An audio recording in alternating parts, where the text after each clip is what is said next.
Now here's an interesting little widget. This here is a Apple Thunderbolt to Ethernet adapter. So it works quite well. It's PCI. It shows up as a PCIe device, and then you get gigabit Ethernet on anything with a Thunderbolt connector. So I want to see inside of here because I want to see if it's I'm not sure if it's a two-chip solution. Like, is there a Thunderbolt to PCIe bridge and then a PCIe NIC? Or is it just a single chip which has everything? I bet it's a two-chip solution, but you know, I figure it's new. I don't think anyone's really looked inside of this sort of thing before. I mean, they've barely got some of the new Macs have just barely come out. So I am going to see if I can't pop the top off. And I mean, these things are $30, and I'm pretty certain Apple must be selling them at a loss. Because, I mean, the Thunderbolt cables alone are $50. So I can't imagine they're... I mean, even if they don't need all the active cable effort just because the cable's so short, they have to be selling these at something of a loss, just because I don't think you can put together a whole Thunderbolt chipset for less than that when the cable... You know, just what it takes to make an active cable is $50. So I was hoping this would kind of pop apart, but it looks like in true Crapple fashion they've glued the shit out of it. So I'm okay with this being kind of fucked up if I can, you know, if I cut the casing off and then I can just put like a bunch of layers of heat shrink on it and it'll keep working. I think I'll be fine with that. But I would like to try and keep it working. But I think it's time to get cutting.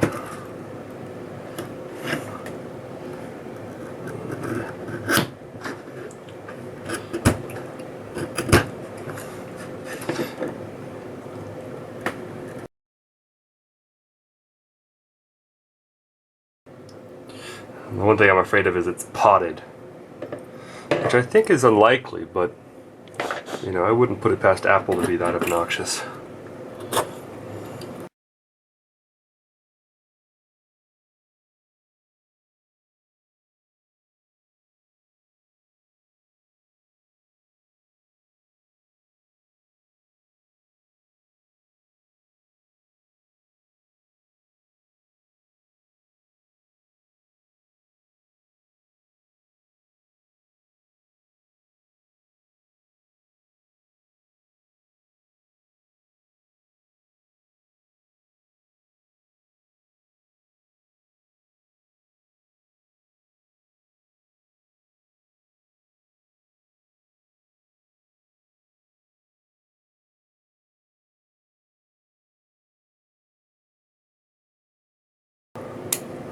Ah, there we go. So it is very glued together. Traditional Apple, we hate people maintaining our equipment fashion. Usually with these things, the first one you take apart is just a sacrifice so you can learn how to take another one apart if you ever need to.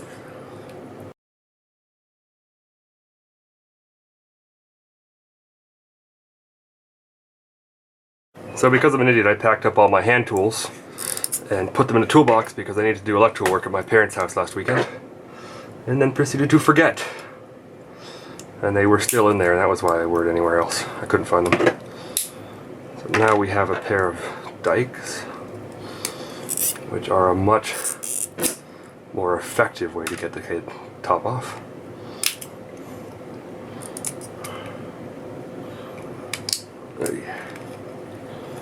This is very kind of brittle plastic. I wonder what this is. I don't think it's ABS. Ooh, we have soldered RFI shields. Joy.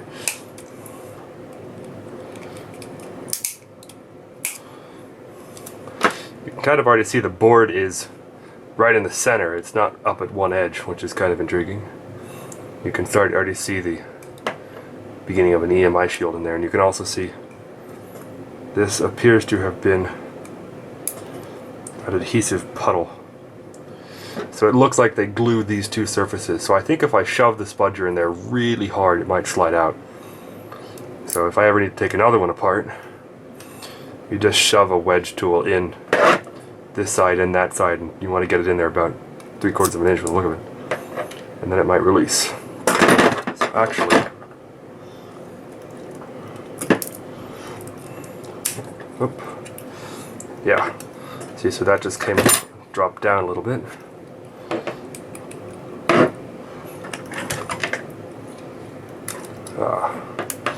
So that's now free.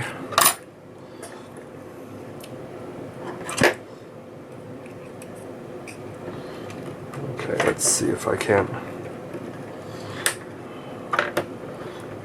There we go.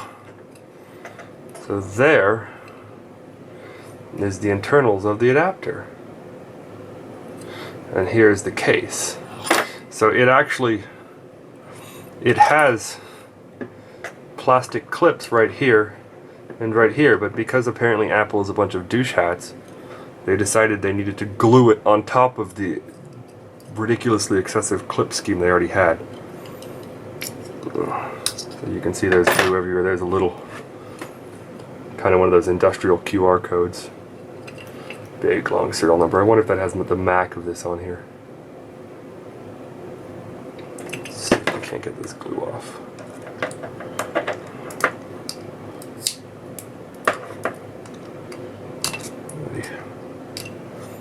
It doesn't adhere to the metal that well. I think these are the predominant, really expected to take most of the strain of the glue. Oops, and there it goes. You see here's the molded in strain relief. So let's have a look under this can. Because it seems like, I mean, there's not much in here. I mean, the entire chipset's just in that little box. Though it looks like they shot the cable protector over the top of this can. This thing is basically somewhat impossible to take apart. I'm really hoping to avoid damaging it so I don't have to buy another one. Alright, there's that. There's that. Whoops. 2 clips.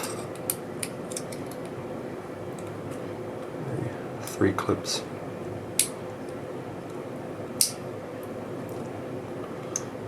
Actually,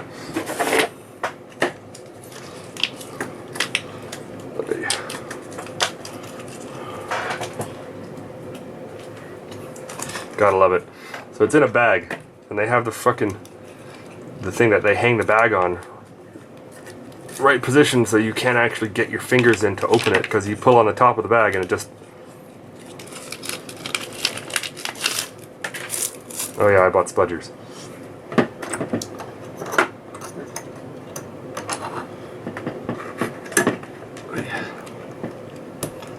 There we go. There's both of them freed. So I think I'll leave that on that side and then go and try and knock this side free. They're very tenacious clips.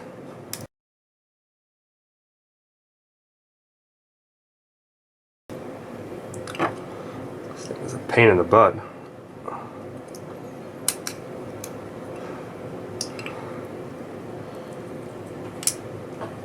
It's definitely, so they shot the strain relief overmolding once it was put together. I'm gonna have to do more damage. Hold on.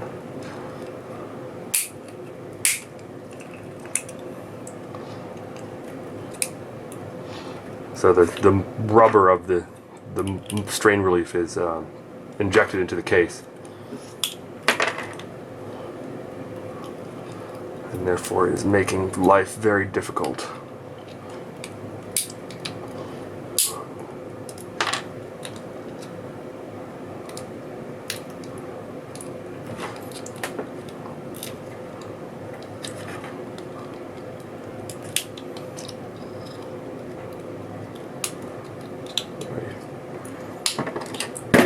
Alright, so now we have the plastic casing free.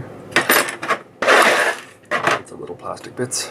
Let's start peeling back the overmolding. Just kind of tear it a little bit. Hello, I see shielding under there. You kind of look under there and you can start to see how the whole thing joins together.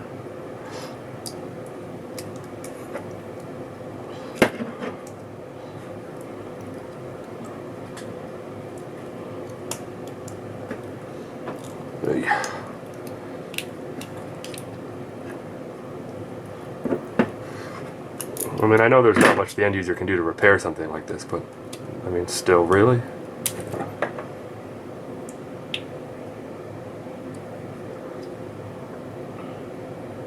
Is that more glue? Yep. Christ. This thing is just glue everywhere.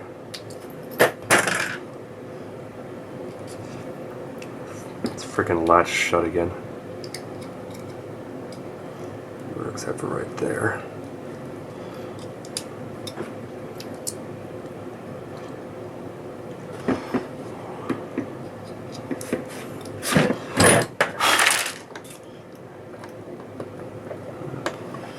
There we go.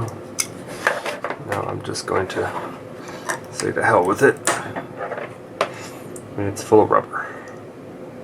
Unsurprisingly. So one of the other things I've seen Apple do is they'll spot weld the little RF cases together. So there we are. We're starting to see into the interior, and unfortunately it is not full of stars. It is full of components, however.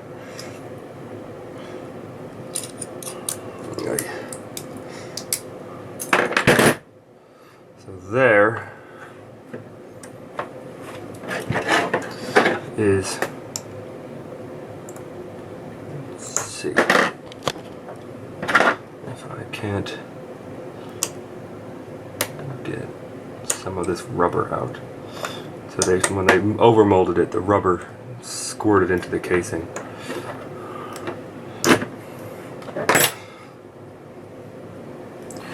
So there is one side. I wonder if this would still work. Let's see why it shouldn't. I haven't done anything severe to it.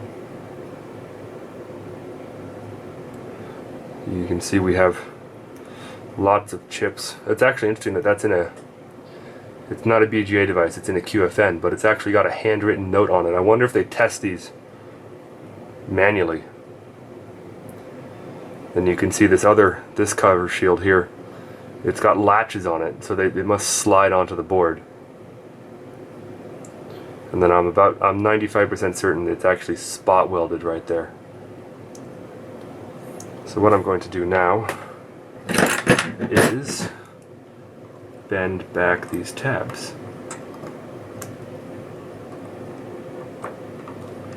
So now, if I get these last two,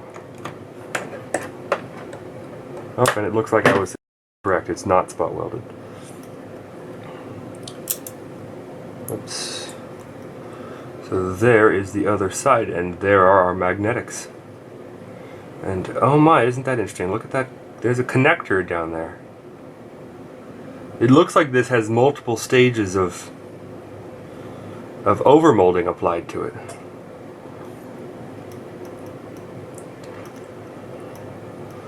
So, oops. It looks like this black cover is an early overmold. So it appears they terminate the wires to the board. It's just a direct wire to board connection. Presumably the heavy wires on the edges are power. They terminate the wires to the board, and then they glue them down with epoxy. Is that a compliant epoxy? Yeah. So this is a compliant epoxy as well, so it's kind of squishy. So that's so that thermal expansion and contraction doesn't damage anything. And then it looks like, I think they shoot this. No, correction.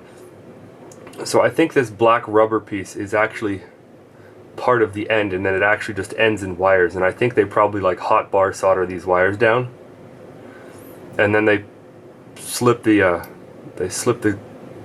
case over it and solder the case on. I think there's probably, let's remove the strain relief booty.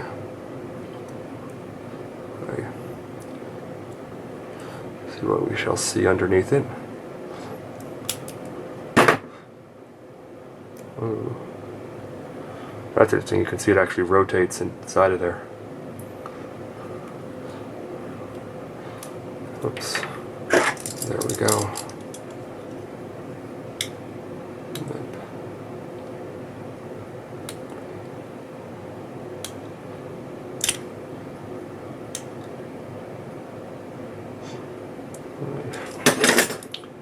And now it's, there we go. So you can see there's metal foil, and then they crimp the EMI shield is crimped on. There's the opening in the crimp. It slides on, and then they crimp it down. I wonder how they and then here's contact points for the EMI shield. It just kind of sits on there like this.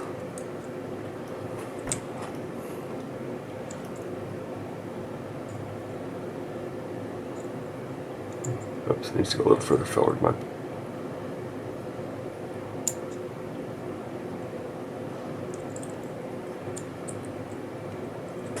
Interesting, it's kind of snug fit, snug little bugger. Oops.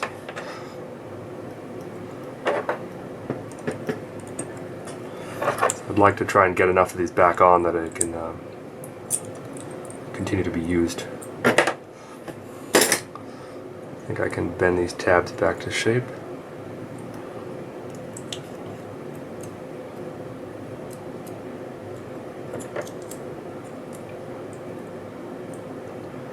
So these just kind of fit around the board from the look of it.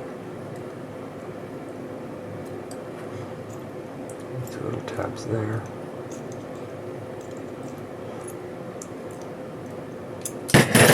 Alright, so now let's see if this doesn't slide on the way it's supposed to.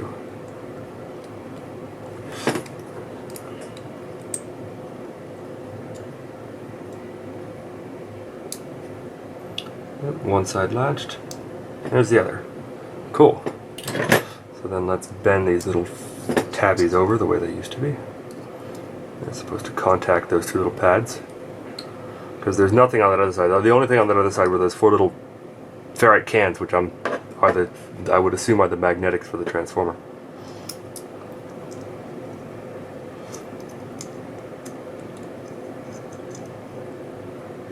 So all of the magic happens right here. So it looks like, I'm not actually sure. I know this is an Atheros chipset, if I remember correctly, from looking at the, because that's how it enumerates.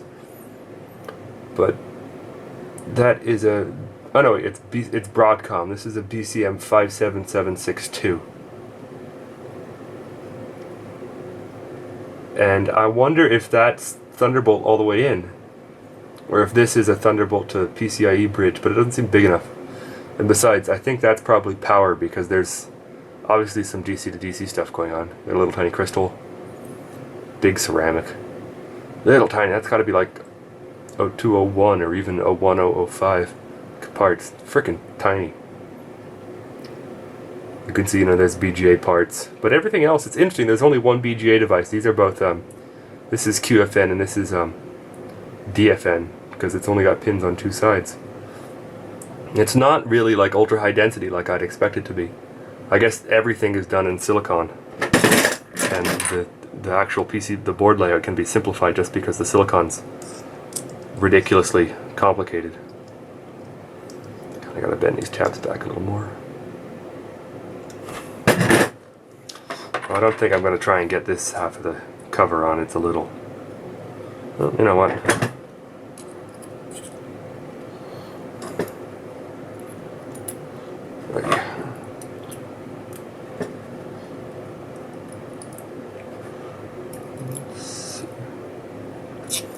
So you can see how this was folded up. So it had two ears out and they folded it up, folded these over, and then I bet there's spot welds under those two tabs.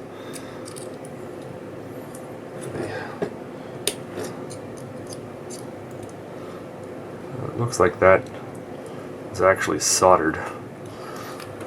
I'm not sure what these cases are made of. It's a good thing these are my trash flush cutters. Looks like they're copper. So let's just kind of stick those in there and try and bend that a little bit that way.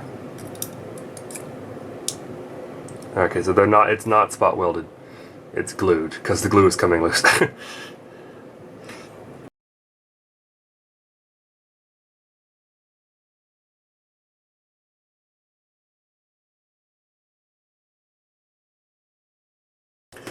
So anyways, let's see if there's...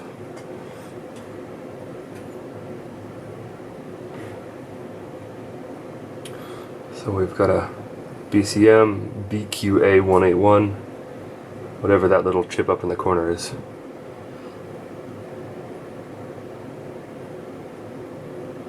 Two FCU.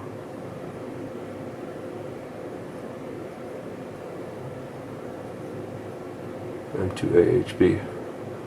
It looks like it's a single Broadcom device. I'll have to look that up. This case just sits down on there. With any luck, it should sit into the snaps. Oops. Or if I bend some of the retention clips back a little better.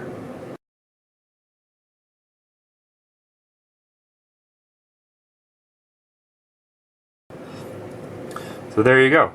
There's one Thunderbolt adapter. There is very little in there. At least the whole thing's very nicely assembled. In fact, the can on the board, on the Ethernet jack, well, first you can see it's got two little those little beads poke into the chamber and they form like a spring mechanism. So it holds the cable in very nicely. But there you go. I'm not going to cut open the connector. I bet it's just the standard active connector for Thunderbolt. Let's plug it in and see if it works.